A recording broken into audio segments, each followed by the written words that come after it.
Hello everyone. So today we are going to solve general organic chemistry previous year gate questions. Okay. First question पे ध्यान दो।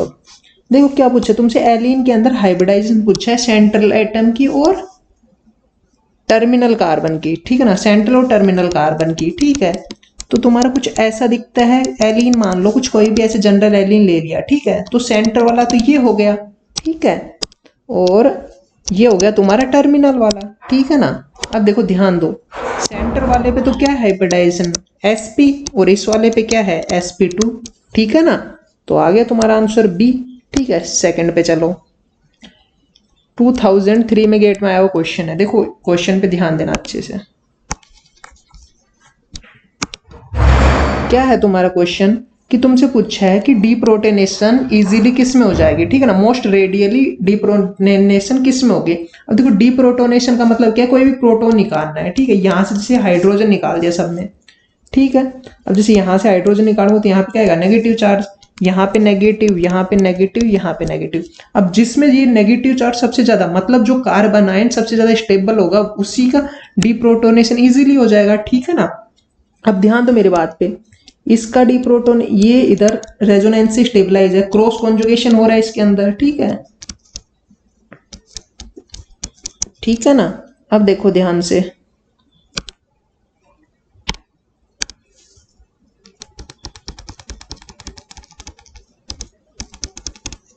ठीक है ना, क्या हो रहा है इसके अंदर, क्रॉस कॉन्जुगेशन, और सबसे बढ़िया क्रॉस कॉन्जुगेशन हो रहा है इसके अंदर, आराम से स्टेबलाइज हो रहा है रेजोनेंस के थ्रू। ठीक है ना, आंसर यही आएगा। और देखो इनमें भी देख लो, इसमें ये क्या आ रहा है, ये कर रहा है अपना प्लस आर इफेक्ट लगा रहा है दोनों में। अब ये प्लस आर लगाएगा तो ये भी इलेक्ट्रॉन देगा। ठीक है, तो एक्सटेंट जो इसका एक्सटेंट है वो थोड़ा सा कम हो जाएगा कुछ, क्योंकि ये भी इधर भी इलेक्ट्रॉन, इसका एक्सटेंट थोड़ा कम हो जाएगा इसके प्लस आर की वजह से। इसमें भी एक प्लस आर लगाने के लिए है ग्रुप। ठीक है, इसमें देखो ये अलाइलिक है, इसमें क्या होगा, ये भी स्टेबलाइज तो है रेजोनेंस की वजह से, लेकिन जो ये वाला इसका जो स्टेबलाइजेशन हो रहा है क्रॉस कॉन्जुगेशन की वजह से, वो सबसे मैक्सिमम है। तो सबसे ज्यादा डीप्रोटोनेशन सबसे जल्दी इसमें होगा सेकंड, फर्स्ट वाला है ऑप्शन ए। ठीक है, नेक्स्ट पे चलो। नेक्स्ट पे ध्यान देना, क्या करेक्ट ऑर्डर, बेसिसिटी का ऑर्डर पूछा है। अब देखो तुमसे जब भी नाइट्रोजन कंटेनिंग कोई भी कंपाउंड के अंदर बेसिसिटी पूछ लेना, तो उसकी लोन पेयर देख लेना। क्या देखना, लोन पेयर, उसकी लोन पेयर देख लो। जो लोन पेयर सबसे ज्यादा लोकलाइज होगी ना, वहां पे, लोकलाइज का मतलब समझ रहे हो, ये जितनी ज्यादा यहाँ पे प्रेजेंट होगी नाइट्रोजन पे, वो उतना ही ज्यादा बेसिक होगा। अब देखो ध्यान दो, इसमें ये इसके दो दो प्लस आई इफेक्ट लगाने वाले ग्रुप जुड़े हुए हैं। प्लस आई मतलब देगा इलेक्ट्रॉन, तो यहाँ पे इलेक्ट्रॉन डेंसिटी इंक्रीज कर रहा है, तो सबसे ज्यादा फोर्थ के अंदर होगी। ठीक है, सेकंड पे चलो।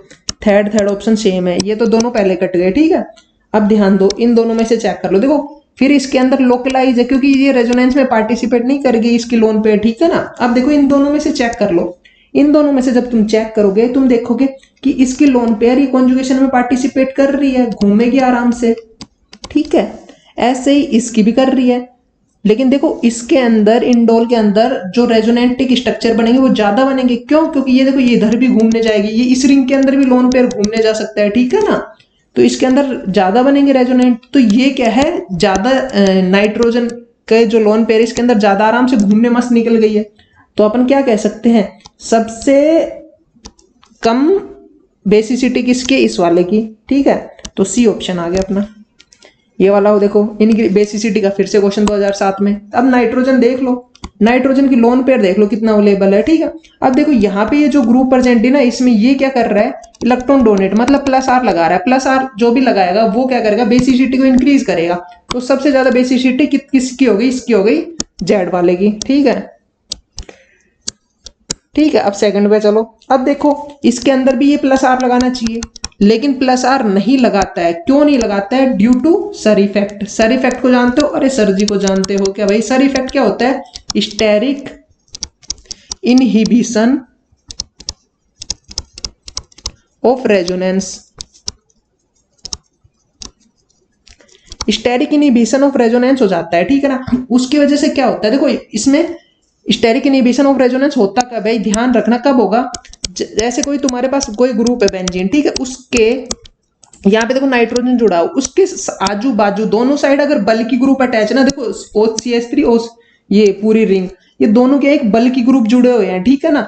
तो बल्कि ग्रुप के होने के कारण जो ये नाइट्रोजन होता है ना, वो आउट ऑफ प्लेन चला जाता है, और आउट ऑफ प्लेन होने की वजह से उसका रेजोनेंस इनहिबिट हो जाता है, और रेजोनेंस इनहिबिट हो गया तो सिर्फ ये ग्रुप क्या लगाएगा, माइनस आई इफेक्ट लगाएगा, और माइनस आई इफेक्ट लगाएगा तो उसकी बेसिसिटी को डिक्रीज करेगा, इसलिए वाई की सबसे कम होगी। वाई के देख लो, इसका आंसर ए आएगा, ठीक है, सेकंड पे, ठीक है, तो इसका आंसर क्या आ गया, ए। नेक्स्ट पे चलें, भाई कोई डाउट हो तो कमेंट सेक्शन में मार देना, ठीक है। नेक्स्ट पे चल रहे हैं, फिफ्थ पे देखो, ध्यान देना, क्या कर रहे हैं, मोनोप्रोटेशन ऑफ एडेनिन। एडेनिन का मोनोप्रोटेशन मतलब एक प्रोटॉन को अटैच करवाना है, तो वो कहाँ अटैच हो सकता है, वो देखो तुम्हारी क्या फोर्थ पोजीशन पे अटैच होगा या फिफ्थ पोजीशन पे, स्पेसिफिक प्रॉपर्टी होती है, ठीक है ना। क्या तो यहाँ पे अटैच होगा या फिर हाइड्रोजन होगा अटैच तुम्हारे यहाँ पे, ठीक है ना, हाइड्रोजन हाइड्रोजन, क्या तो फोर्थ या फिफ्थ पोजीशन पे, ठीक है। नेक्स्ट पे ध्यान दो, decreasing order of nucleophilicity. Nucleophilicity का ऑर्डर बताना है तुम्हें, ठीक है ना। अब देखो मेरी बात सुनो, न्यूक्लियोफिलिसिटी का मतलब होता है न्यूक्लियस, ये इस पे नेगेटिव चार्ज, समझ रहे हो क्या कह रहा हूं मैं, मतलब कि जितना ज्यादा नेगेटिव चार्ज प्रेजेंट होगा न्यूक्लियोफाइल पे, वो उतना ही ज्यादा उसकी न्यूक्लियोफिलिसिटी होगी, ठीक है ना। अब ध्यान दो मेरी बात पे, ये स्ट्रक्चर है तुम्हारे पास, ठीक है, CH3 C double bond O minus charge इस पे, दूसरा स्ट्रक्चर क्या है, CH3 O माइनस है, ठीक है, तीसरा स्ट्रक्चर क्या है, रिंग है, उससे ऑक्सीजन फिनॉक्साइड आयन, और चौथा स्ट्रक्चर क्या है तुम्हारा, ठीक है। अब देखो मेरी बात ध्यान दो, सबसे ज्यादा नेगेटिव चार्ज किस पे अवेलेबल है, देखो ये प्लस आई इफेक्ट लगा रहा है सबसे ज्यादा इस वाले के अंदर, ठीक है, तो ये, ठीक है। सेकंड पे चलोगे तुम तो ध्यान दो, अगर इस पे रेजोनेंस करवाओगे तो ये देखो यहाँ पे शिफ्ट होके ये नेगेटिव चार्ज, यहाँ कार्बन पे नेगेटिव चार्ज आ रहा है, ठीक है।